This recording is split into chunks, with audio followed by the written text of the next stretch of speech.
Audio Jungle.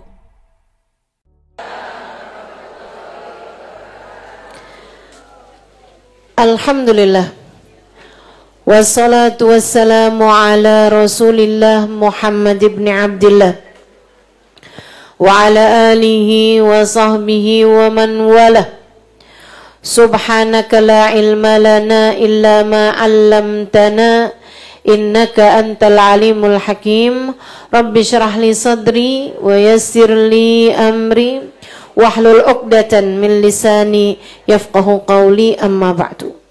Alhamdulillah, sama-sama kita hormati, kita muliakan segenap keluarga besar dari Yayasan Baitur Rahmah Madaniyah di bawah pimpinan Bapak Insinyur Haji Arif R. Wismansyah, juga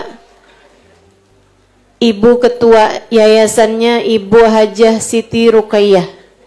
Kita doakan semoga semua yang telah terlibat hingga terlaksananya acara ini dipanjangkan umurnya, disehatkan badannya, dimudahkan urusannya, dikabulkan hajatnya, semakin dicinta Allah SWT dan Rasulnya. Para hubabah, para syarifah, para pimpinan-pimpinan pondok pesantren, pimpinan-pimpinan majelis ta'lim, kita doakan semoga senantiasa dalam lindungan dan bimbingan Allah SWT. Tentu saja juga semua yang hadir di majelis ini, tim Firqah Asyikin Nabi, para panitia yang sudah bersusah payah, semoga Allah gantikan segala usahanya dengan balasan berlipat ganda dari Allah SWT, insyaallah. Yang sangat-sangat saya cintai semua yang hadir di majelis ini, baik ibu-ibu, kakak-kakak, adik-adik, anak-anak, baik yang datang dari dekat maupun yang datang dari jauh, baik yang datang dari sebelum subuh, yang datang dari malam hari, ataupun yang datang pagi tadi. Semoga semuanya dirahmati dan dicintai Allah, disayangi dan disyafaati Nabi besar Muhammad sallallahu alaihi wasallam, insyaallah. Amin ya rabbal alamin. Hari ini kita punya tema menjadi ibu yang Allah mau. Bagi segenap ibu-ibu yang sudah pada punya anak, baik yang anaknya masih kecil-kecil ataupun yang anaknya sudah besar-besar,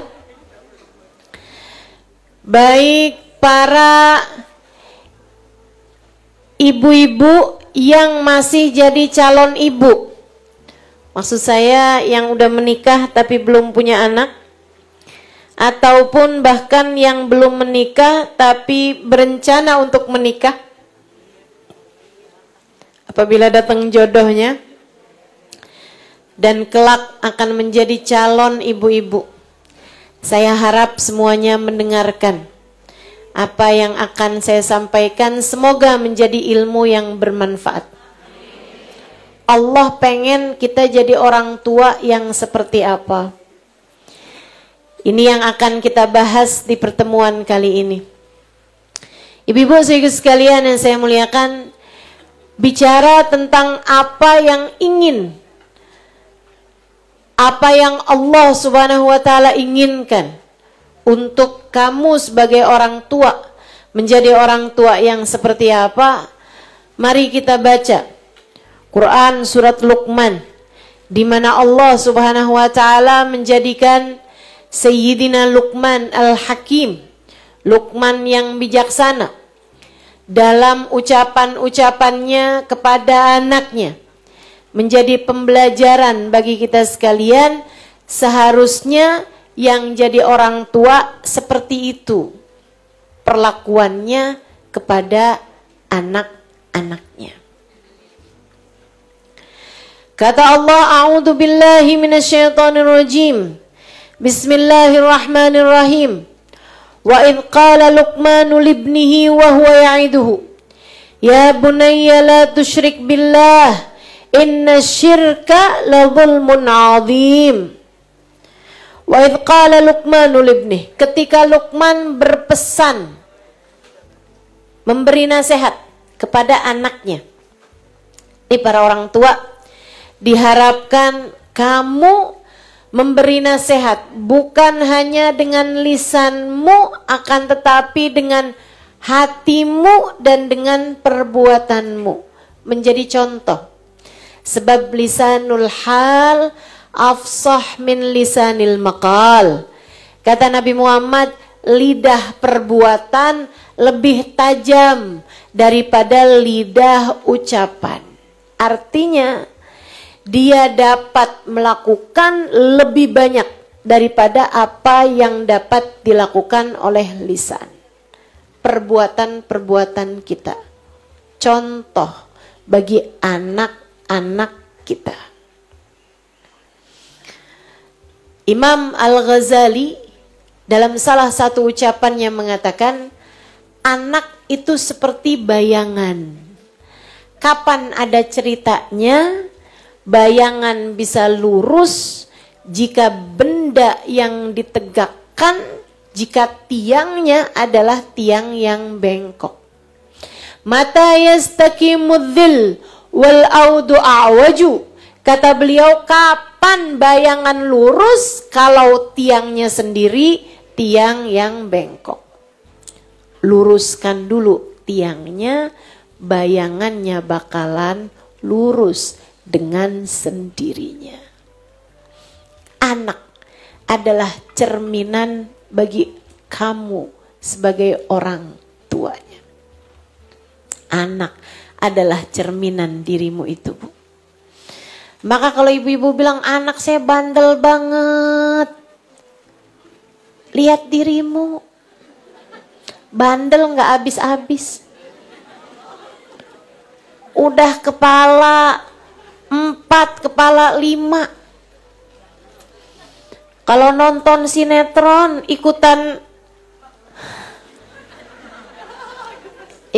baper juga. Ya Allah, Bu, udah segini tua masih demen aja ngeliatin pacaran masa SMA. Nggak malu mau uban. Ibu-ibu sekaligus sekalian yang saya muliakan, yuk belajar buat bisa jadi orang tua yang layak untuk menjadi cerminan bagi anak-anaknya. Kita belajar benahi diri kita agar anak-anak kita terbenahi.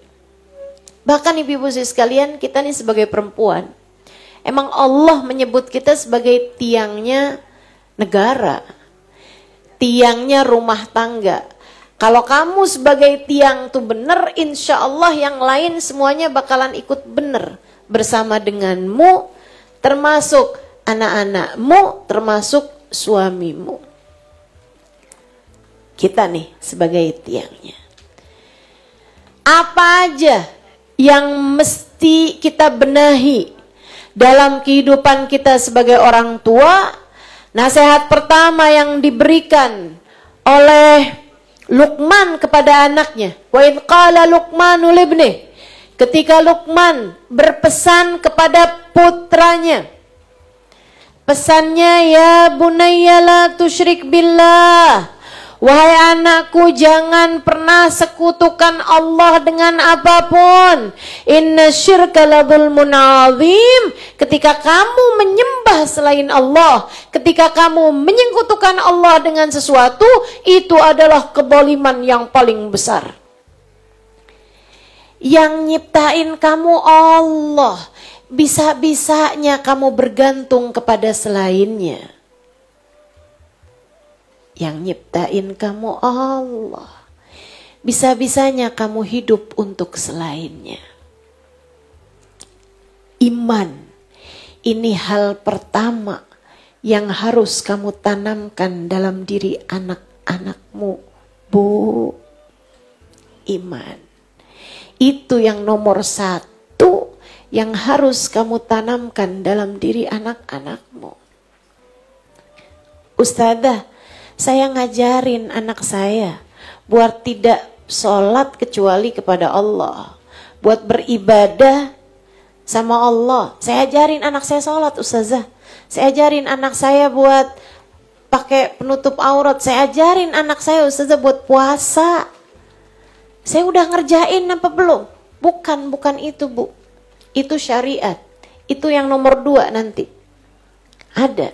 Tapi yang nomor 1 bukan tentang itu yang Allah minta. Yang Allah minta tanamkan pada diri anak-anakmu adalah iman.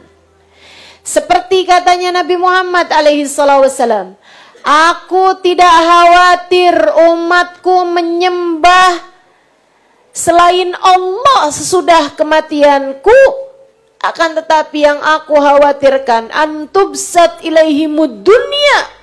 Aku khawatir umatku dibentangkan kepada mereka dunia, mereka berlomba-lomba untuk mendapati dunia sehingga menjadi menuhankan dunia mereka.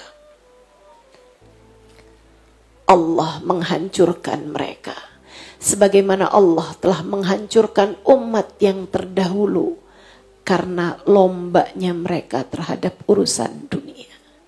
Ibu, betapa seringnya, betapa banyaknya seseorang di antaramu mengajarkan kepada anaknya pentingnya dunia. Nak, kamu sekolah yang benar, biar kamu nanti bisa dapat pekerjaan yang benar, biar nanti kamu bisa jadi orang kaya. Kita, nak, harus jadi orang kaya biar kita hidup mulia.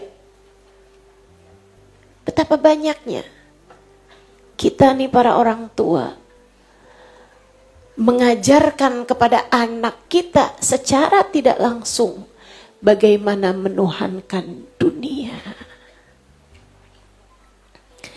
Nah, kalau kita nggak jadi orang kaya, gimana cara kita buat makan? Kalau nanti kita nggak jadi, kalau kamu nanti nggak punya uang, gimana cara kita buat makan? Bu, kamu lupa. Anakmu sudah ada yang ngasih makan. Bahkan ketika dia masih berada di dalam rahimmu. Jadi orang tua jangan sombong. Jadi orang tua jangan belagu. Kamu bukan yang menciptakan anakmu. Anakmu bukanlah milikmu. Anakmu miliknya Allah. Kamu gak ikut-ikutan bikin hidungnya. Kamu gak ikut-ikutan bikin matanya. Kamu gak ikut-ikutan menciptakan anggota tubuhnya. Kamu tidak ikut-ikutan mengalirkan darah dalam diri anakmu. Kamu gak ikut-ikutan menentukan nasib bagi anak-anakmu. Kamu gak diminta rembukan. Saat Allah Subhanahu wa ta'ala mau menentukan anakmu laki-laki ataukah perempuan, anakmu tinggi ataukah pendek, anakmu kulitnya warnanya apa, matanya warnanya apa, rambutnya keriting atau lurus, kamu nggak diminta urunan untuk itu semuanya. Kamu hanya dititipi. Jangan sok-sokan memiliki. Anakmu ada yang punya, jangan suka ngaku-ngaku. Anakmu punyanya Allah. Anakmu punyanya Allah. Kembalikan ia kepada pemiliknya. Ingatkan ia tentang pemiliknya. Ingatkan anakmu siapa penciptanya. Ya bunayya la tusyrik billah. Inna syirka la zulmun azim. Nah, jangan sembah selain Allah. Jangan tuhankan selain Allah. Jangan mengagungkan selain Allah. Sebab hanya dialah yang telah menciptakanmu, nak. Di saat anakmu kamu kasih makan, kamu kasih tahu sama anakmu, nak, makanannya dimakan ya nak ya. Mamah cuman masak. Makanan ini hadiah, rezeki dari Allah. Tapi kan Ustazah, sebenarnya kan makanannya dari kita. Oh, emang iya? Ibu-ibu sekalian, yuk saya ajak ibu-ibu mikir. Bu, kamu mau menuju kepada nasi. Kamu mau menuju kepada ngasih makan nasi kepada anakmu. Berapa lama waktu yang kamu butuhkan untuk itu? Kamu ambil beras, kamu cuci, kamu taruh di rice cooker, tambahkan air, kemudian kamu jetek, kamu pencet, kan begitu? Habis itu kamu tunggu. Berapa lama? Setengah jam. Matang nasinya. Kamu kemudian bilang bahwa nasi ini adalah darimu. Gimana ceritanya? Bu, nasi itu sebelum sampai beras itu, sebelum sampai di dapurmu, berapa lama ia ada di toko? Sebelum ada di toko, berapa lama ia ada di penggilingan? Sebelum ada di penggilingan, berapa lama ia ada di sawah? Sebelum ada di sawah, ibu-ibu saudariku sekalian, butiran-butiran itu ditanam sama petani. Siapa yang menumbuhkannya? Allah yang mendatangkan nasi. Ini baru nasi nih, belum airnya. Nggak bisa jadi nasi kalau nggak ada airnya. Ibu-ibu saudariku sekalian, airnya dari mana? Siapa di antara kita yang bisa mendatangkan bahkan setetes air kalau tidak diizinkan oleh Allah Subhanahu wa taala? Kamu harus tahu, rezeki itu, makanan itu bukan dari kamu, tapi dari Allah. Kita kan suka lupa. Habisin nak makanan, mama susah-susah masaknya.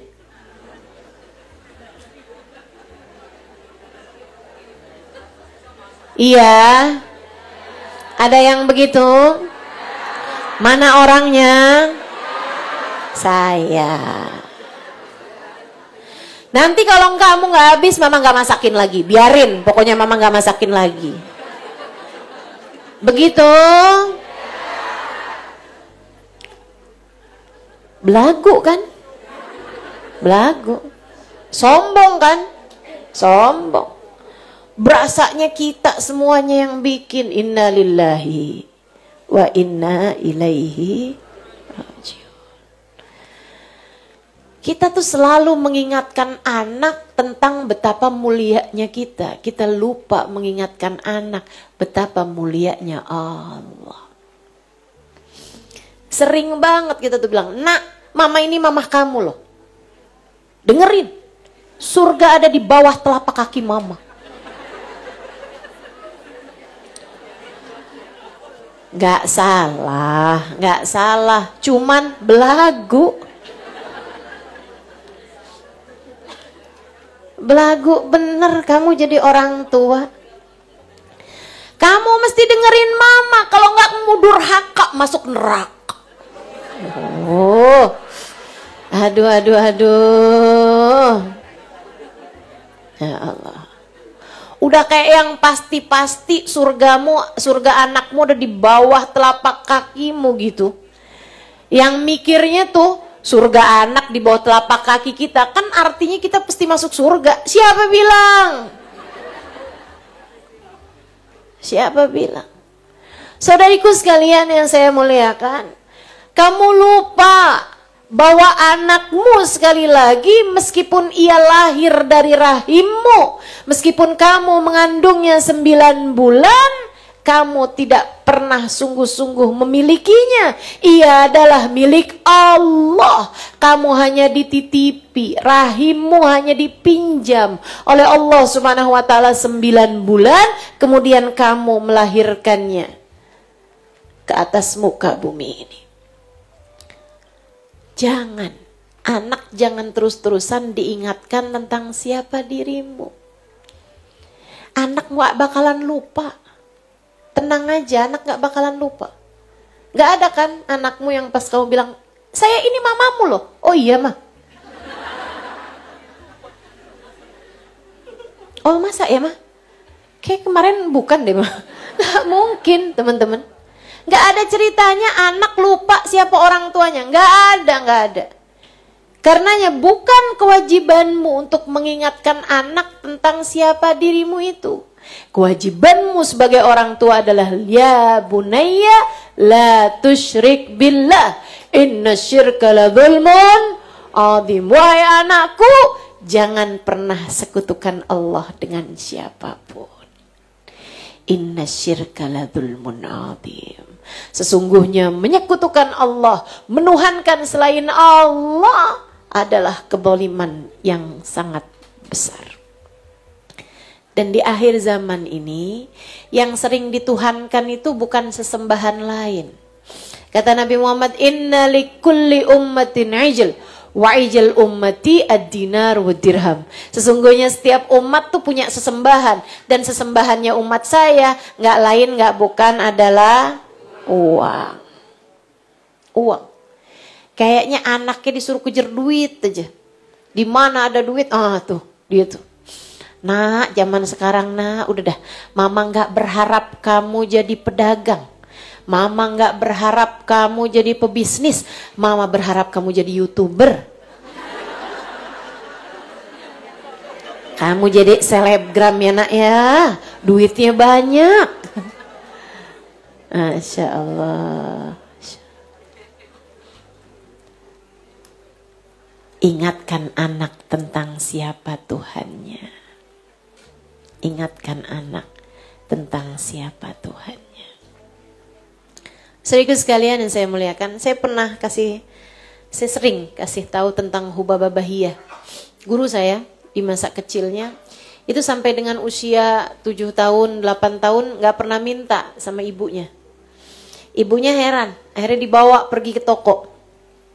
Bawa masuk ke toko baju gitu.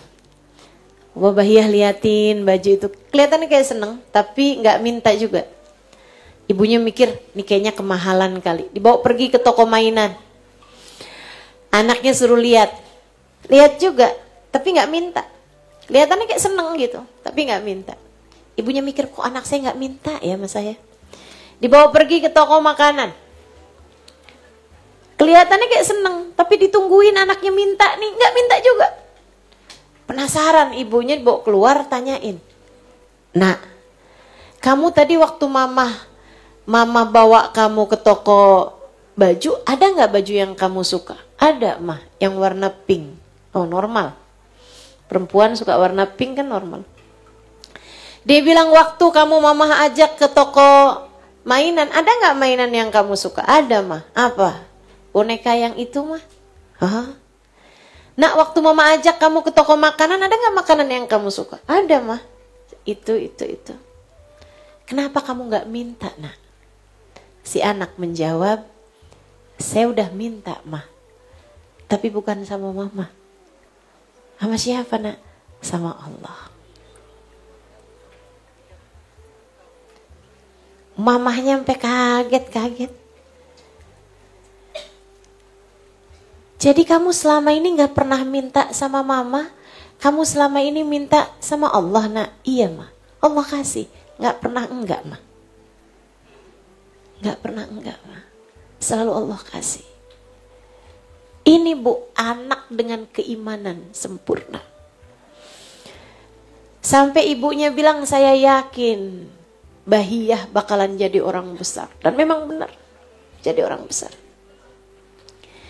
Bu, Kalau hubabah bahiyah riayah minallah. Emang udah pandangan dari Allah Subhanahu wa taala. Allah berikan itu karena melihat segala kebaikan-kebaikan mungkin dari orang tuanya juga. Nah kalau kita nih Bu, jangan berharap anak kita langsung gede-gede tiba-tiba jadi kayak hubabah bahiyah. Harus kita ajarin. Dan saya juga nggak nyangka bahwa ilmu ini bisa dipraktekkan di zaman sekarang. Kalau nggak karena ponakan saya cerita. Dia bilang sekarang kita aman. Bawa ponakan nih. Jadi buat saya cucu ponakan. Pergi ke mall. Dulunya Bu setiap kali diajakin pergi ke mall, ke supermarket gitu. Seringkali nggak mau pulang duduk di situ sebelum dibeliin. Ada yang anaknya kayak begitu?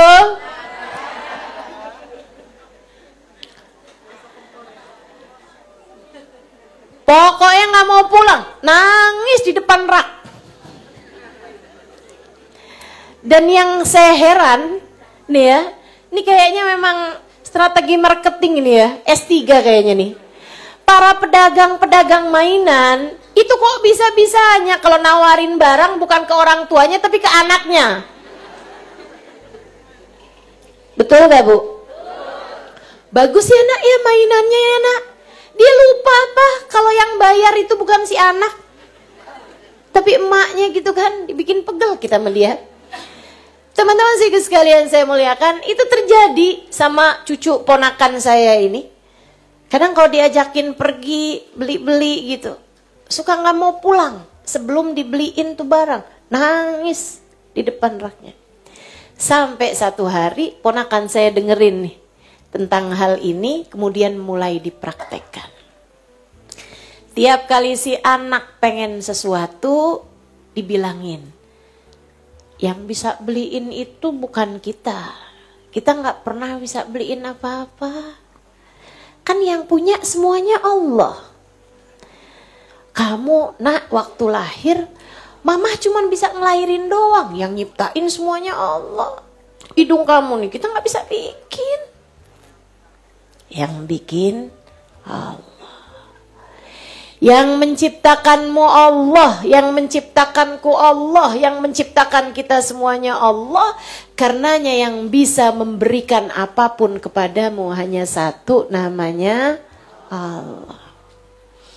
Jadi kalau kamu kepengen sesuatu, doa, minta sama Allah. Akhirnya jadi seneng ikutan sholat. Kadang lagi masih kecil, umur-umur 4 tahun, 5 tahun, males-males sholat gitu. Dia cuman ikutan doa pas habis selesai sholat. Ya Allah, saya mau yang itu ya Allah. Kayak yang saya lihat di TV gitu. Biasanya orang tuanya kemudian punya inisiatif kalau rezekinya lagi ada dibeliin apa yang dia mau. Tapi sambil bilang, tuh doa kamu mustajab. Allah kasih rezeki ini buat kamu. Allah kasih mainan yang kamu mau. Karena kamu doa, karena kamu sholat. Dan itu hasilnya luar biasa ibu-ibu sekalian, luar biasa. Kelihatannya kayak susah di depan gitu. Tapi hasilnya gak lama kok. Bulan, 2 bulan, 3 bulan. Dia kalau pengen apa-apa gak usah dikasih tahu. Ya Allah kasih saya ya Allah. Dan gak pakai minta. Gak pakai minta. Dia tahu harus kepada siapa dia meminta. Kalau lagi ada yang sakit gitu kita ajarin. Ya ampun nak sakit ya. Yang ngasih sakit Allah, yang ngasih sehat juga Allah. Yuk doa, yuk minta yuk. Yuk doa yuk. Bilang, ya Allah, sembuhkan saya ya Allah. Sembuhkan saya ya Allah. Ikut. Sekarang baca Allahumma salli ala Sayyidina Muhammad. Ikut. Sekarang setiap kali dia merasakan sakit, dia hanya perlu untuk pegang badannya yang sakit, kemudian dia mulai berdoa dan mulai bersolawat kepada Nabi Muhammad. Subhanallah. Kita perlu menanamkan iman dalam hati anak-anak kita. Biar dari kecil dia tahu siapa yang seharusnya jadi tempat bergantung bagi kehidupannya. Anakmu jangan jadikan bergantung padamu. Kesian dia, kesian kamu. Saya ulangi, Bu. Anakmu jangan jadikan bergantung padamu. Kesian dia karena kamu gak akan cukup baginya. Kesian dia kalau kamu sampai hilang dari kehidupannya. Kamu gak selalu mampu untuk ada di dekat dia. Kesian kamu juga. Kamu gak akan sanggup jadi tempat bergantungnya anakmu. Jangankan jadi tempat bergantung orang lain, jadi tempat bergantung dirimu sendiri aja kamu gak mampu.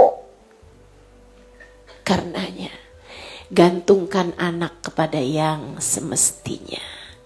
Gantungkan anak hanya kepada Allah. Biarkan anakmu kenal sama Allah dengan cara yang paling ringan.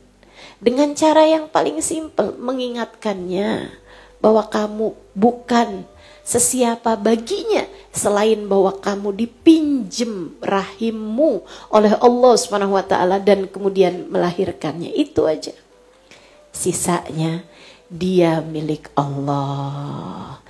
Allah lah sang pemberi rejeki baginya. Dia milik Allah. Allah lah sang pengendali kehidupannya. Dia milik Allah. Allah lah sang pengatur hidupnya. Dia milik Allah. Allah lah yang menentukan nasibnya.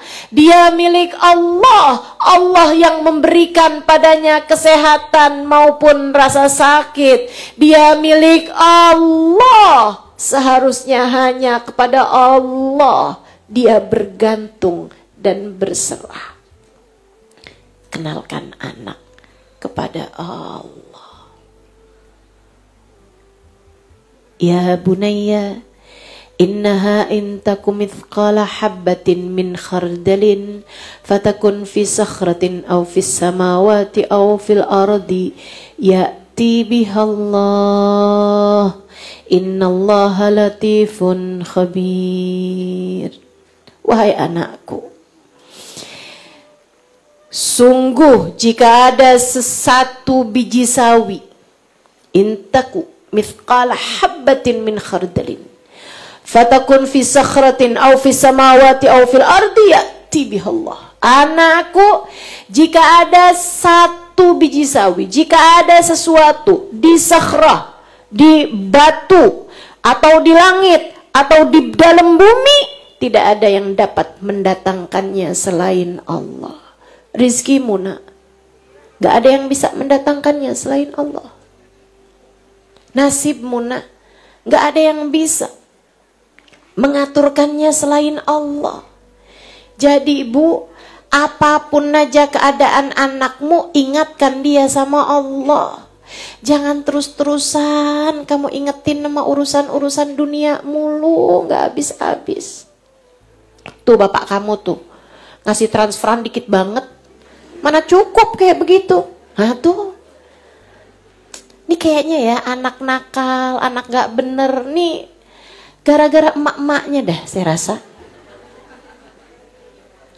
Ayo yang pinter bu, yang pinter. Hatimu penuhkan dengan keimanan. Hatimu penuhi dengan keimanan.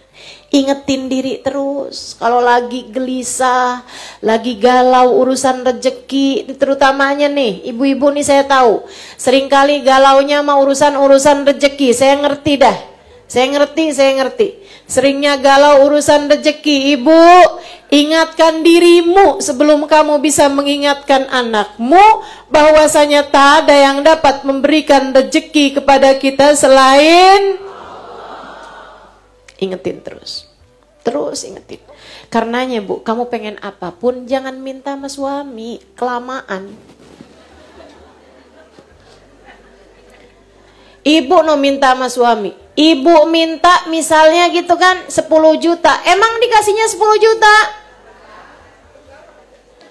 1 juta aja belum tentu. Betul, Bu? Kalau minta sama manusia tuh kelamaan.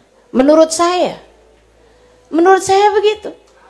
Karenanya saya dari dulu memutuskan pada diri saya untuk tidak pernah mau minta kepada siapapun, bahkan kepada suami saya. Saya nggak minta. Saya hanya minta kepada pemilik semesta. Dia yang menciptakan segalanya.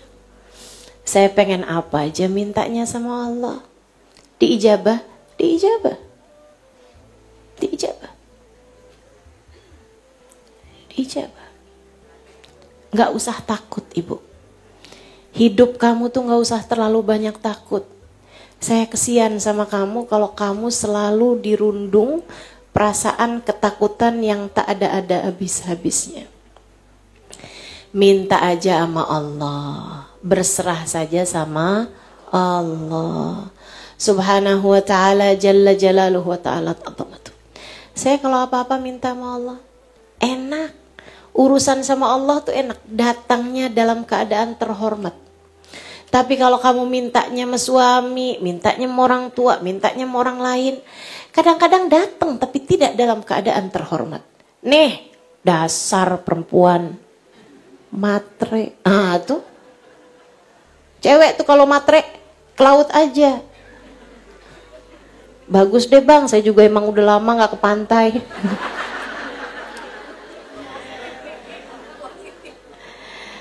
Gak enak, minta sama manusia tuh gak enak, teman-teman. Sayyidina Ali mengatakan, faqad ra'ait, kata Sayyidina Ali, saya udah lihat semua kehinaan di atas muka bumi ini, gak ada yang lebih hina daripada bergantung dan berharap dari manusia. Tapi kalau kita bergantungnya sama Allah, berharapnya sama Allah, enak semuanya, datangnya dalam keadaan terhormat. Ustazah, masalahnya doa saya nggak mustajab. Siapa bilang? Kamu tuh mintanya nggak pernah serius. Mintanya nggak pernah serius, makanya kamu ngerasa doa kamu nggak mustajab. Coba minta yang serius. Bangun di waktu malam. Kalau pengen yang serius-serius kan mesti mintanya juga yang serius. Serius kalian bangun di waktu malam. Kemudian saat kamu selesai tahajud, panggil nama Allah, ya Allah, ya Allah, ya Allah. Mudahkan urusan saya, ya Allah. Saya miskin, tapi bukankah bersama saya ada Engkau Zat yang Maha Kaya? Engkau akan mencukupi saya, ya Allah.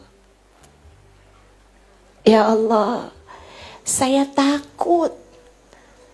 Tapi bukankah bersama saya ada Engkau, ya Allah, Zat yang Maha memberikan keamanan.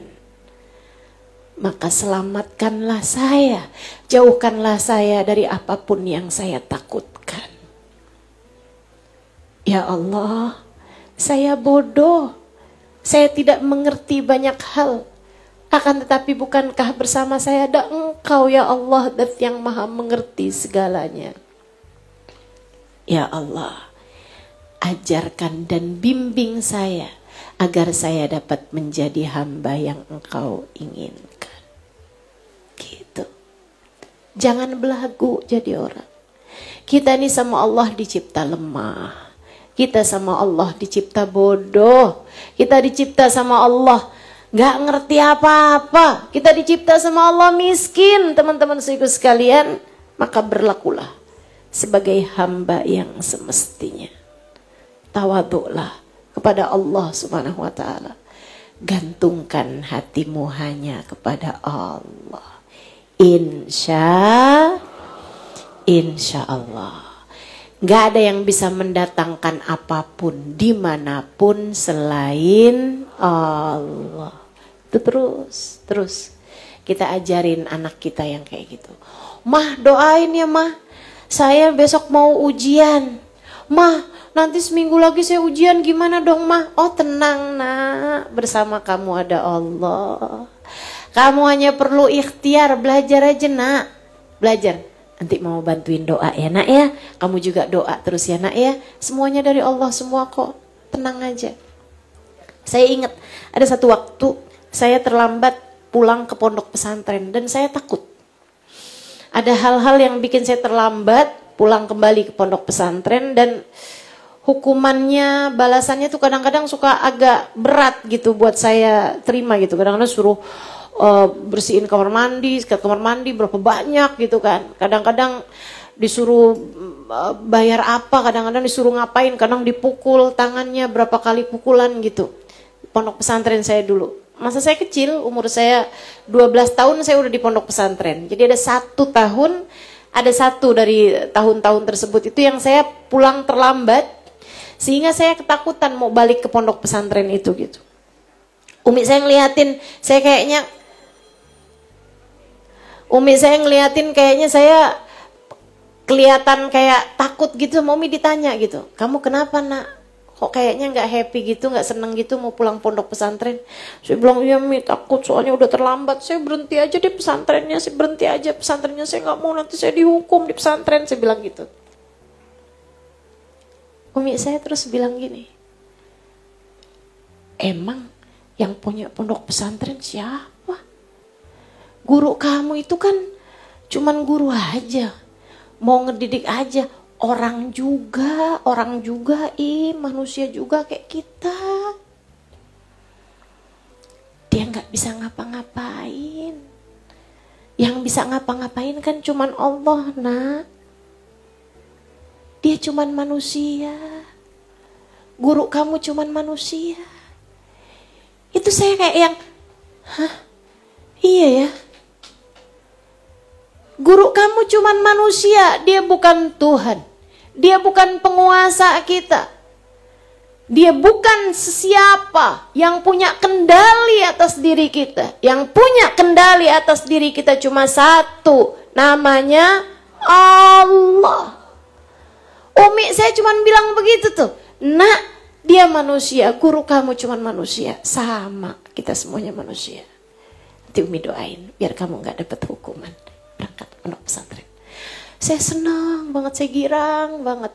Terus saya inget-ingetin tiap kali saya takut sama guru, tiap kali saya takut sama siapapun, saya inget-ingetin dia cuman manusia, dia cuman manusia. Tiap kali saya takut sama suami, dia cuman manusia, dia cuman manusia. Dia tidak punya kendali atas apapun, yang punya kendali atas apapun hanya satu, namanya. Karenanya saya nggak takut sama suami saya. Mungkin dia yang takut sama saya. Alhamdulillah. Nggak usah takut sama suami, disayangin aja. Nggak usah takut sama orang tua, disayangin aja. Nggak usah takut juga sama anak, disayangin aja. Kita hanya perlu punya rasa takut kepada zat yang menguasai kita. Takut sama Allah. Takut sama Allah. Yang takut sama Allah. Takut Allah nggak ridho. Takut Allah nggak suka. Takut Allah murka. Gitu. Anak juga gitu. Kita takutkannya jangan sama apa-apaan. Takutnya sama Allah. Ya Allah nak, kalau Allah sampai nggak suka sama kamu ntar gimana nak? Urusan kamu berat nih, urusan mama juga berat nih. Kalau Allah sampai nggak ridho sama kita gimana nak? Biar timbul rasa cintanya pada Allah Subhanahu wa taala. Insya Allah. Jadi gitu ya Ibu-ibu ya. Mudah-mudahan bisa diamalkan. Kemudian beliau mengatakan lagi, ya bunaya qimis shalah. Jadi hal pertama nomor 1, tanamkan iman dalam hati anak-anakmu hingga mereka faham pengendali hidupnya hanya satu, namanya pemberi rizkinya cuma satu, namanya yang bisa menyehatkan dan bisa bikin sakit hanya satu, namanya Allah Subhanahu wa taala jalla jalaluhu wa ta'ala azamatu. Hingga dia nggak gampang-gampang nyalahin orang, nggak gampang-gampang nyalahin kamu sebagai orang tuanya, nggak gampang-gampang nyalahin sesiapa ibu-ibu sekalian. Ini dia nih, tanamkan keimanan. Tapi Bu, ini ada satu hal yang ingin saya sampaikan kepada ibu-ibu. Ini urusannya tanam, tanam itu kamu nanam sekarang, kamu dapetin hasilnya bisa 10-5 tahun yang akan datang. Bukan instan, bukan yang saya udah omongin loh Ustazah, tapi dia nggak ngerti juga. Kapan ngomonginnya? Tadi pagi. Lah, enggak Bu, ini urusan nanem. Yang kamu tanam ini adalah pohon besar, pohon mangga, pohon kelapa, berbuahnya lama, bukan pohon tauge. Bukan, nanamnya lama. Ibu-ibu sekalian, kamu tanamkan. Mulai dari sekarang nih, anaknya udah terlanjur besar, Ustazah saya nggak apa-apa. Kamu bilangin, mama baru ngerti nak, maafin mama ya nak ya. Mama nih sering banget ngingutin kamu urusan dunia mulu ya Allah, mama malu nak, ma Allah nak. Sampaikan pada anak-anakmu. Yuk nak, yuk mulai sekarang. Kamu kan juga udah gede, ingetin mama ya nak ya. Kalau udah mama urusannya keduniaan mulu kamu ingetin. Mah, dunia mah. Bukan segalanya mah, sementara mah. Akhirat mah, Allah mah. Ingetin ya nak ya. Gitu bilang mah anaknya. Bersahabat sama anak-anak kita. Nih, kayak yang dilakukan oleh Sayyidina Luqman Al-Hakim. Nah, kalau udah beres urusan menanamkan keimanan, kita ikutin yang keduanya.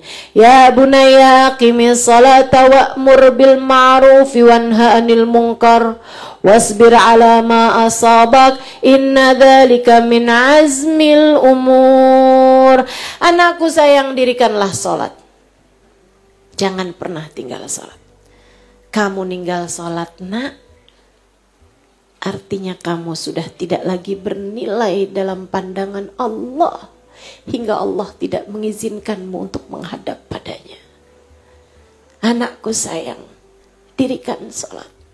Di saat kamu mengerjakan sholat, bukan hanya karena kamu mau mengerjakan sholat, akan tetapi karena kamu bernilai dalam pandangan Allah, hingga Allah mengizinkanmu untuk menghadap kepadanya. Kamu pernah nggak nak sebel sama orang sampai nggak kepengen ngelihat muka dia? Pernah mah? Ah tuh Allah juga gitu. Allah kalau benci sama seorang hamba, nggak diizinkannya hamba tersebut untuk menghadap kepada Allah dalam sholat-sholatnya. Jadi nah, jangan pernah tinggal sholat. Sholat itu adalah penghubung antaramu dengan Allah Subhanahu wa ta'ala. Selagi sholat kamu tegakkan, maka mama akan lebih tenang untuk meninggalkanmu dimanapun saja kamu berada. Sebab ada Allah Dat yang Maha Kuasa akan senantiasa menjaga dirimu itu. Minta sama anak untuk terus-terusan mengerjakan sholat, jangan pernah meninggalkannya. Makanya saya kalau ditanyain sama ibu-ibu gitu, Ustazah, anak saya jauh Ustazah, saya nggak bisa sering-sering memantau anak saya Ustazah, nggak bisa jagain anak saya Ustazah, apa yang harus saya lakukan? Sampaikan kepada anakmu, jangan tinggalin dua hal, sholat sama sholawat. Sholat adalah penghubung antara dia sama Allah, sholawat adalah penghubung antara dia dengan Nabi Muhammad. Kenapa kok perlu Ustazah sholawatannya? Padahal kan udah cukup sholat, kan udah Allah aja tuh. Kenapa harus ke Nabi Muhammad juga? Sebab Bu, kalimat syahadat itu dua, bukan satu. Kalimat syahadat bunyinya La ilaha illallah dan Muhammad Rasulullah. Kamu nggak bisa sampai kepada Allah kecuali lewat Nabi besar Muhammad sallallahu alaihi wa ala alihi wasallam. Termasuk anakmu. Termasuk anakmu. Karenanya minta anak untuk tidak meninggalkan dua hal, sholat sama sholawat. Sekurangnya. Dan ini mujarab ibu-ibu sekalian. Ini mujarab. Sekurangnya. Minta anakmu dan awali dari dirimu untuk kalau bangun tidur sama kalau mau tidur, yang terakhir sholawatan 10 kali. Kalau mau tidur kamu udah baca tuh zikiran sebelum tidur gitu ya. Nah, baca doa sebelum tidur, habis itu di akhir Allahumma sholli ala sayyidina Muhammad wa ala ali sayyidina Muhammad. Allahumma sholli ala sayyidina Muhammad wa ala ali sayyidina Muhammad. Allahumma sholli ala sayyidina Muhammad wa ala ali sayyidina Muhammad. 10 kali. Gak nyampe semenit Bu, 10 kali aja. Nanti kalau pagi juga gitu. Alhamdulillahilladzi ahyana ba'dama amatana wa ilaihi nusyur. Allahumma salli ala sayyidina Muhammad wa ala ali sayyidina Muhammad. Allahumma salli ala sayyidina Muhammad wa ala ali sayyidina Muhammad. Allahumma salli ala sayyidina Muhammad wa ala ali sayyidina Muhammad 10 kali. Habis itu bangun. Ibu-ibu saudara sekalian yang saya muliakan, itu dalam hadisnya Nabi Muhammad mengatakan, "Man shalla alayya hina asbah wahina amsa asyara marat wajabat lahu syafaati." Siapa yang bersolawat padaku 10 kali pagi harinya, 10 kali malam harinya, wajib baginya mendapatkan syafaatku. Kalau sampai anakmu ada apa-apa, Nabi Muhammad akan ikut bertanggung jawab padanya. 10 kali solawatan pagi hari, 10 kali solawatan sesaat menjelang tidurnya di malam hari. Diamalkan, disampaikan kepada anak-anaknya, insya Allah. Aqimis salata wa'mur bil ma'ruf. Anakku sayang, ajak orang kepada kebaikan. Wah, ini nih, kalau anak kita udah bisa kayak begitu, ajakin nak teman-teman kamu buat bikin kebaikan. Diajarin dari dalam rumah, yuk kita sholatnya berjamaah. Nanti kalau kamu lagi barengan sama teman-teman kamu juga gitu, sholatnya berjamaah aja. Sehingga jadilah anak di dalam pergaulannya bersama dengan teman-temannya. Yuk kita sholat dulu yuk. Yuk kita sholat dulu yuk. Nih ibu saya kasih tahu, sholat itu Bu, kalau awal waktu itu berkahnya waktu beda. Saya sering melakukan perjalanan. Di perjalanan saya memutuskan sejak beberapa tahun silam, kalau bisa jamak takdim jangan jamak takhir. Boleh dua-duanya, tapi saya memutuskan kalau bisa jamak takdim kita akan jamak takdim. Kalau nggak memungkinkan untuk jamak takdim karena memang masih di perjalanan, belum nyampe ke tempatnya, tidak memungkinkan untuk nyari masjid dan lain sebagainya, baru jamak takhir. Tapi kalau memungkinkan jamak takdim, saya pasti akan milih jamak takdim. Kenapa? Berkahnya beda. Berkahnya beda. Kenapa gitu? Sebab kita kalau mengutamakan Allah, Allah akan mengutamakan kita. Sebab kita kalau mementingkan Allah, Allah akan mementingkan kita. Sebab kita berharap kita jadi seseorang yang mulia dalam pandangan Allah.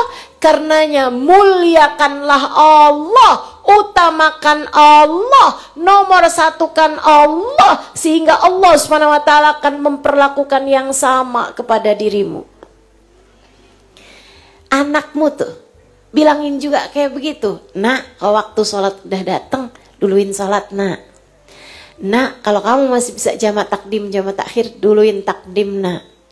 Kenapa gitu? Sebab kalau sholat tuh dikerjakan di awal waktu, waktunya tuh lebih berkah sisa-sisanya. Jadi panjang, cobain.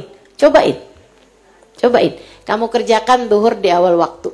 Nah itu waktunya tuh akan jadi lebih berkah ibu-ibu sekalian. Waktu sudahnya tuh jadi berasa, oh bisa ini, bisa itu, bisa ini, bisa itu.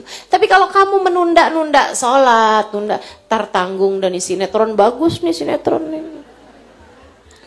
Tanggung nih lagi belanja nih repot bener, udah deh ntar aja dah.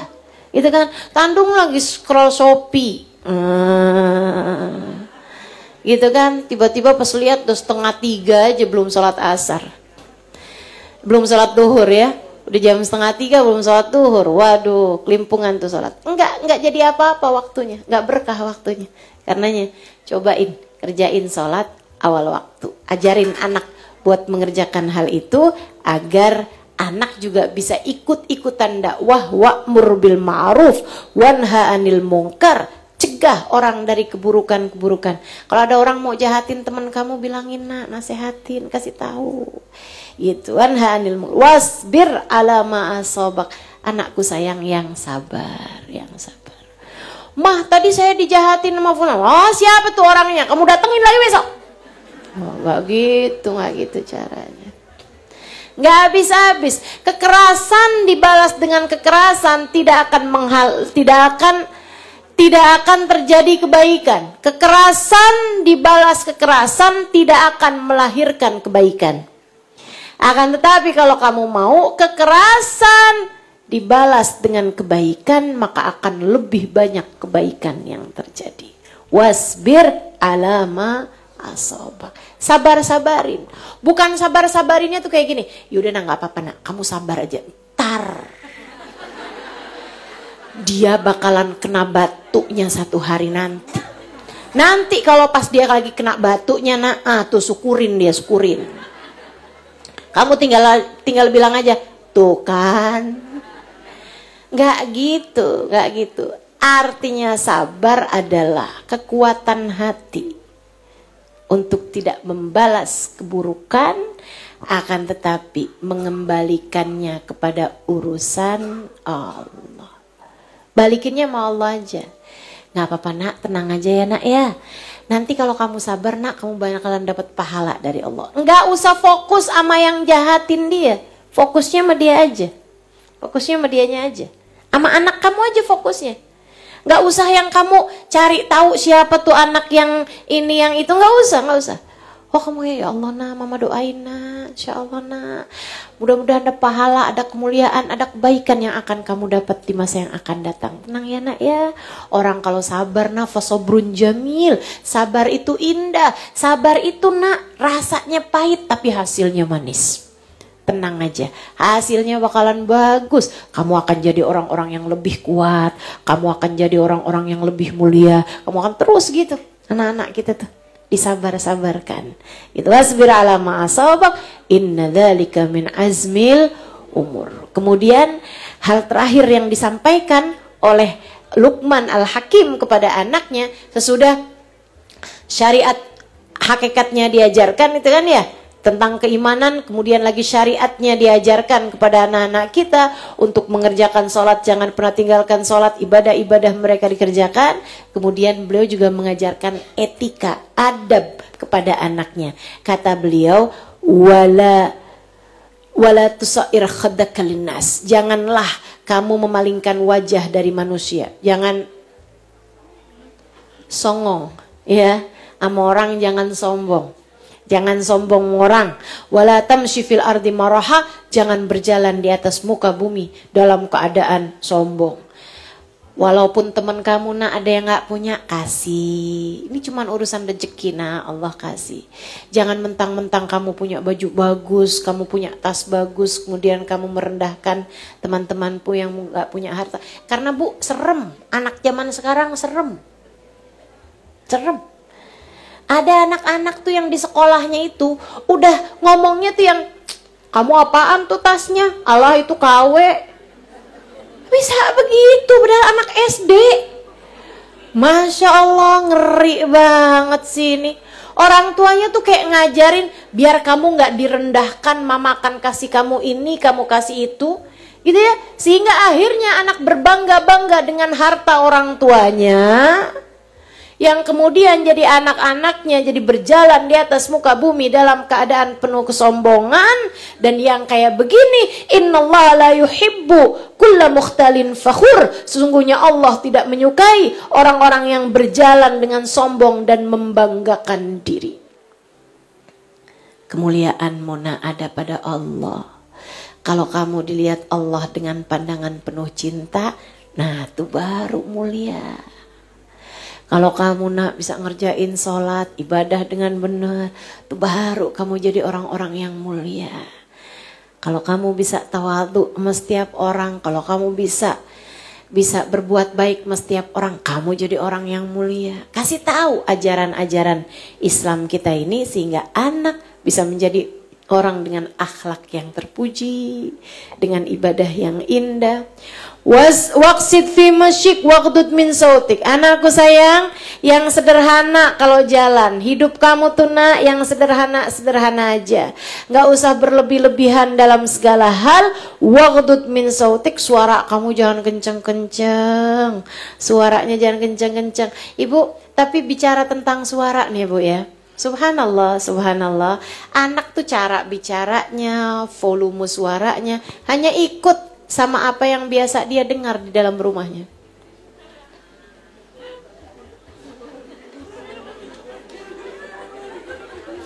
Kalau emaknya tukang teriak-teriak, jangan salahin anak kalau suka pada teriak-teriak.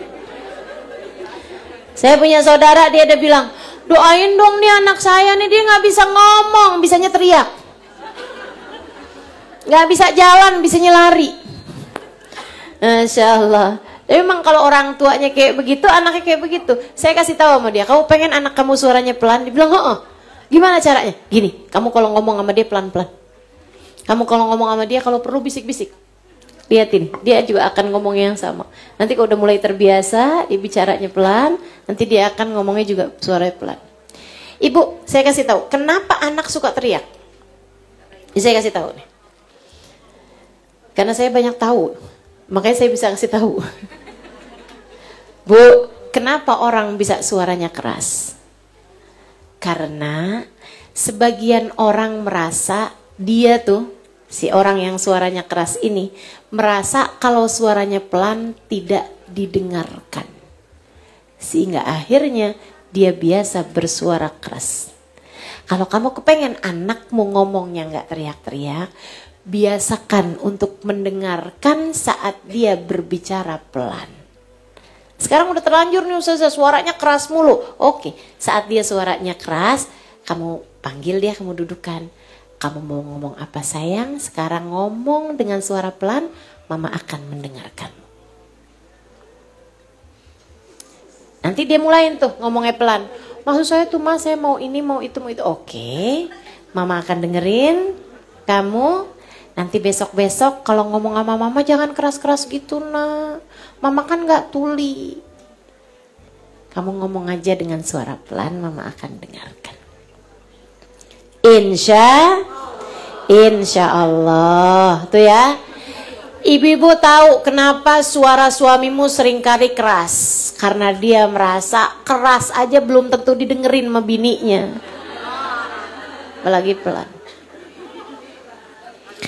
3 hal itu kalau kamu ajarkan kepada anak-anakmu, ajarkan iman, ajarkan ibadah, dan ajarkan adab, etika dengan sesama manusia, akhlak dengan sesama manusia, maka insya Allah anakmu akan menjadi seperti yang Allah mau dan kamu telah menjadi ibu yang Allah Subhanahu wa ta'ala inginkan.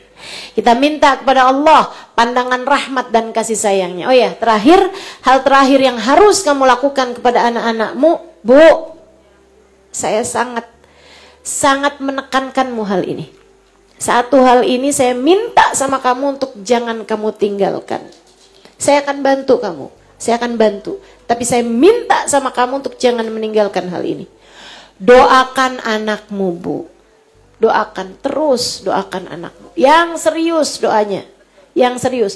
Jangan cuma minta urusan dunia. Akan tetapi juga minta urusan agama, minta urusan akhirat untuk anak-anakmu itu. Karena kebahagiaanmu sebagai orang tua bukan hanya ketika melihat anakmu di wisuda. Kebahagiaanmu sebagai orang tua bukan hanya ketika anakmu berada di pelaminan bersanding dengan pasangan yang kamu ridhoi, yang kamu restui gitu, bukan. Bahkan bukan ketika anakmu udah punya rumah sendiri, udah punya mobil sendiri, bukan ibu-ibu sekalian, bukan. Kebahagiaanmu sebagai orang tua adalah nanti kalau di hari akhirat kamu melihat anakmu selamat ketika melewati jembatan Sirat. Kebahagiaanmu sebagai orang tua adalah nanti ketika kamu melihat anakmu ada dalam rombongan Nabi Muhammad, berada di barisan-barisan terdepan dari umat Nabi kita Muhammad sallallahu alaihi wasallam. Kamu, kebahagiaanmu sebagai orang tua adalah nanti jika kamu, anakmu, suamimu, orang tuamu dikumpulkan kembali di dalam surga Allah Subhanahu wa ta'ala. Semuanya dalam keadaan selamat, semuanya dalam keadaan berbahagia. Itu. Tapi kalau kamu ngelihat nih anak kamu sekarang punya segalanya, ntar di hari akhirat dia nggak selamat saat melewati jembatan Sirat, adakah kiranya kamu akan jadi orang tua yang berbangga? Walaupun kamu sekarang ngelihat anak-anakmu nih berhasil di wisuda, tapi kalau ternyata di hari akhirat nanti dia tidak selamat, ketika amalnya dibagikan, dia dibagikan buku rapotnya dengan tangan kirinya, adakah kamu akan menjadi seorang ibu yang bangga? Tentu tidak. Karenanya, teruslah dampingi anak-anakmu sekurangnya lewat doa. Doain terus, doain terus.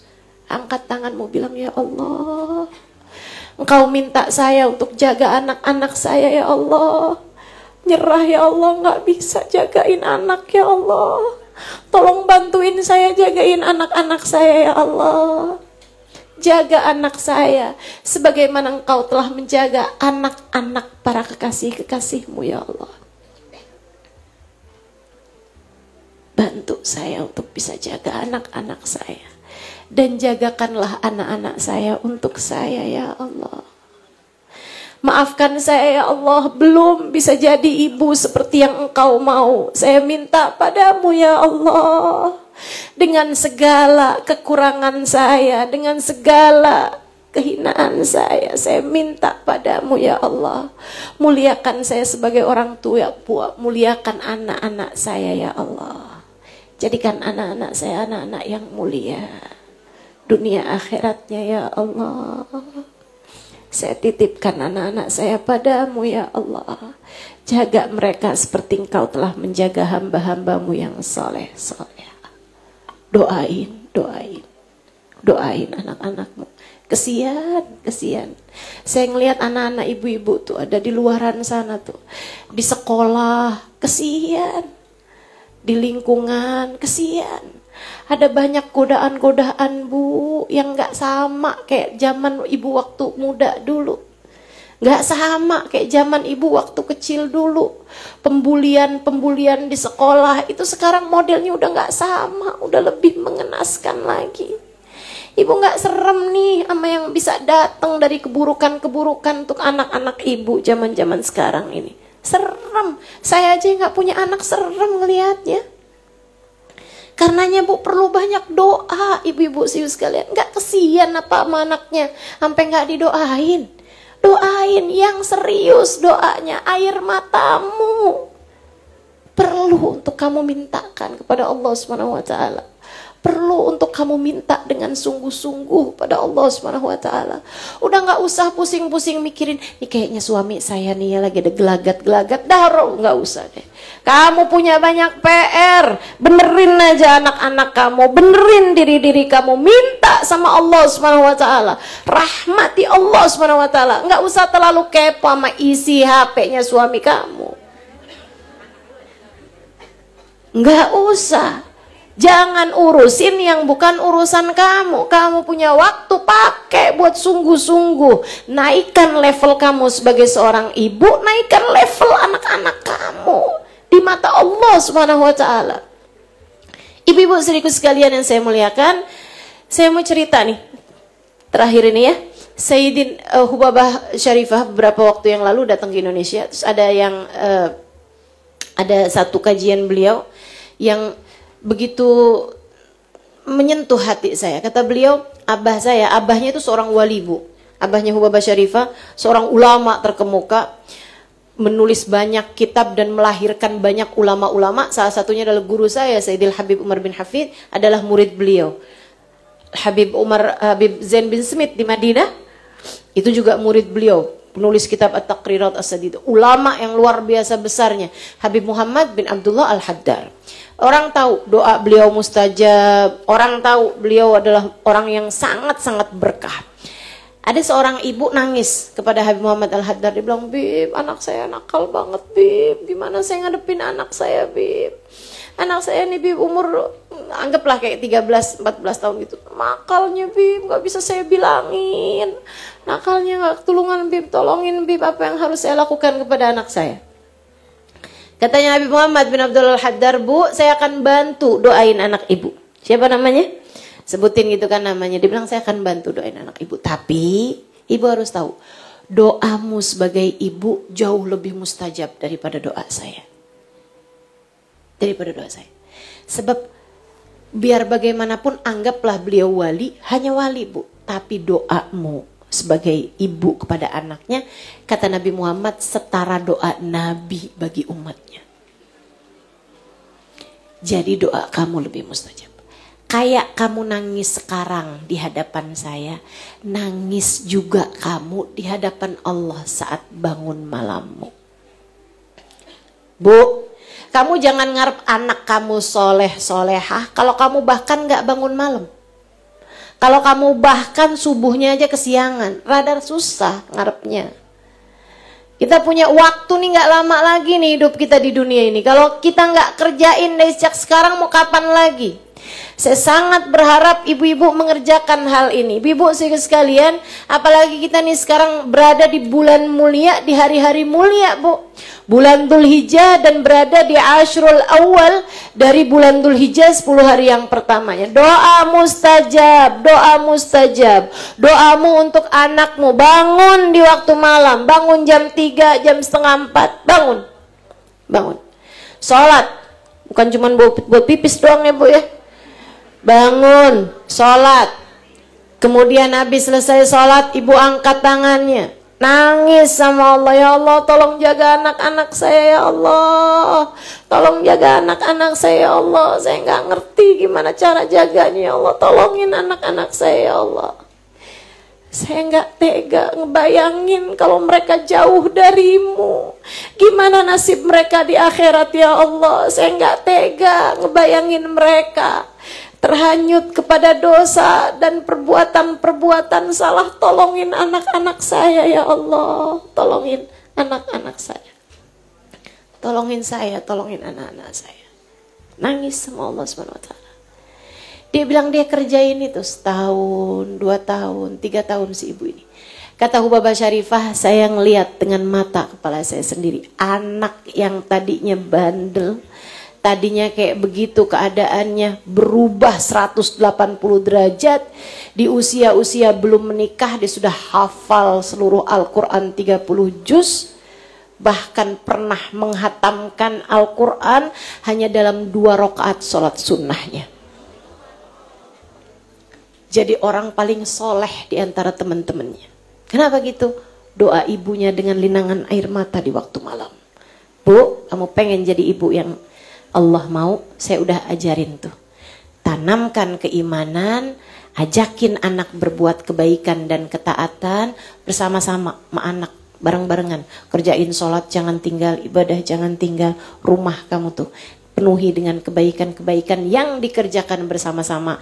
Ajarkan anak cara beretika dan berakhlakul karimah kepada siapapun. Kemudian yang terakhir, jangan lupa doa. Doakan anakmu terus dengan linangan air matamu. Kamu minta kepada Allah SWT. Liatin, liatin. Gak instan, tapi liatin. Anak kamu akan berubah perlahan, perlahan, perlahan. Menjadi seperti yang kamu inginkan. Sebab ia telah menjadi sesuai dengan apa yang Allah inginkan. Rabbana zalamna anfusana wa illam taghfir lana wa tarhamna lanakunanna minal khasirin. Rabbana atina fid dunya hasanah fil akhirati hasanah wa qina adzabannar. Bifadli subhana rabbika rabbil izzati amma yasifun wa salamun alal mursalin walhamdulillahi rabbil alamin. Mudah-mudahan dapat diamalkan. Mudah-mudahan saya bantu juga ibu-ibu untuk mendoakan anak-anaknya. Mudah-mudahan anak-anaknya jadi anak-anak yang saleh-salehah. Jadi seseorang yang kelak akan menambah jumlah umat yang akan digiring di belakang baginda Nabi Muhammad sallallahu alaihi wasallam. Ala hadhihi niyyah bi kunniyatin salihah jami'ah syamilah ila hadratin Nabi. Al-Fatihah. Bismillahirrahmanirrahim. Alhamdulillahirabbil alamin arrahmanirrahim maliki yaumiddin. Iyyaka na'budu wa iyyaka nasta'in. Ihdinas siratal mustaqim. Siratal ladzina an'amta 'alaihim ghairil maghdubi 'alaihim waladdallin. Amin. Allahumma bihaqqil Fatihah, bihurmatil Fatihah, barakatil Fatihah, taftah lana abwabal khair, tu'amilana muamalat ahlal khair, takfina min jamil fitan wal mihan bu uswadir. Innaka wali kulli khair mutafaddil bi kulli khair birahmatika ya arhamar rahimin. Allahumma inna nas'aluka ziyadatan fid din, barakatan fil umur wa sihhatan fil jasad wa sa'atan fil rizqi wa taubatan qabla al maut wa syahadatan 'inda al maut wa maghfiratan ba'da al maut wa afwan 'inda الحساب وأمانا من العذاب ونصيبا من الجنة وارزقنا النظر إلى وجهك الكريم اللهم عافنا من بلائك وأوزعنا شكر نعمائك وأذقنا برد عفوك وحلاوة مناجاتك اللهم وما قضيت لنا من أمر فاحفظ علينا فيه العقل والدين اللهم وما قضيت علينا من أمر فاجعل عاقبته رشدا اللهم يا من وفق أهل الخير للخير وأنتهم عليه وفقنا للخير وأعنا عليهم بجودك يا أجود الأجودين إنه ولي ذلك والقادر عليه اللهم ربنا آتنا في الدنيا حسنة وفي الآخرة حسنة وقنا عذاب النار اللهم اجعل جمعنا هذا جمعا مرحوما وتفرقنا من بعده تفرقا معصوما ولا تجعل اللهم لنا ولا فينا ولا معنا شقيا ولا مطرودا ولا محروما برحمتك يا أرحم الراحمين